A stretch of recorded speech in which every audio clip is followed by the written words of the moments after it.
Hi, guys. Welcome to today's packet. It is Wednesday, April 29th, and it is day 24. Looking at our overview for today, for reading, today is one of your last reading marathon days where you get to read for 45 minutes and answer one of the questions that you choose from that anchor chart. For writing, you're going to compare and contrast the articles that you read yesterday about the different seasons.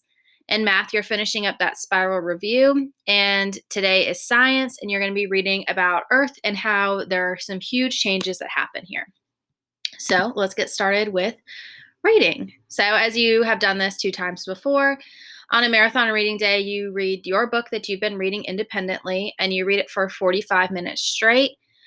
Get to somewhere quiet where you can focus, turn off your electronics, and really dive into your book. After that 45 minutes, you're going to write down your answer to one of these questions. Try and pick different ones than you've picked before. If you found that this is kind of hard for you to answer these questions, maybe pick one before you start reading. So then, as you're reading for that 45 minutes, you have that question in the back of your head and you're thinking about that. So you might be thinking about aha moments that are happening, or you might be thinking about tough questions that may come up in your book. So that's it for reading for today. You just read for 45 minutes. All right, for writing, yesterday you read these articles about summer being the best and winter being the best. And then you answered 2 questions about what they have in common and which passage you agree with. Today you are answering just this question right here that says compare and contrast the 2 passages. Use text evidence from both passages to support your answer.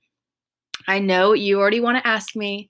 Yes, you can make a Venn diagram, but you still have to write it like this. Write it on the paper. The Venn diagram can help you organize your thoughts and plan out what you're going to write, but you still need to write it in complete full sentences on this paper. Make sure you are using evidence straight from the text. I know they did not give you an author's name, so you can just say in the article, Winter Rocks, and then quote it.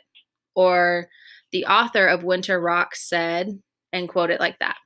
Make sure when you're quoting, you're using quotation marks, you're using your commas, and you are giving credit to whichever article you're picking evidence from. In math today, you are finishing up this spiral review. You have split this up over 3 days, so you should have made major progress on this now. Make sure you show your work. There is some extra space down here if you need it, and make sure you're using your math notes to help you. And finally, for science, you're reading this article called What's the Big Idea About Earth? And it's going to be telling you about how Earth changes over time. Looking through here, it looks like a really lengthy article, but it's because there's a lot of great pictures in here. So you're going to be learning about earthquakes, volcanoes, the movement of our plates, the history of Earth. So you're going to go through this. There's some great pictures for you to look at. And then when you get to the bottom, keep scrolling, there are some questions for you to answer. You're welcome to go through the questions first and then go to the article so you kind of know what you're looking for. But really dive in and enjoy these pictures because they are some great primary resources for you to look at. That is all for today. Please let me know if you have any questions, and I will talk to you guys soon.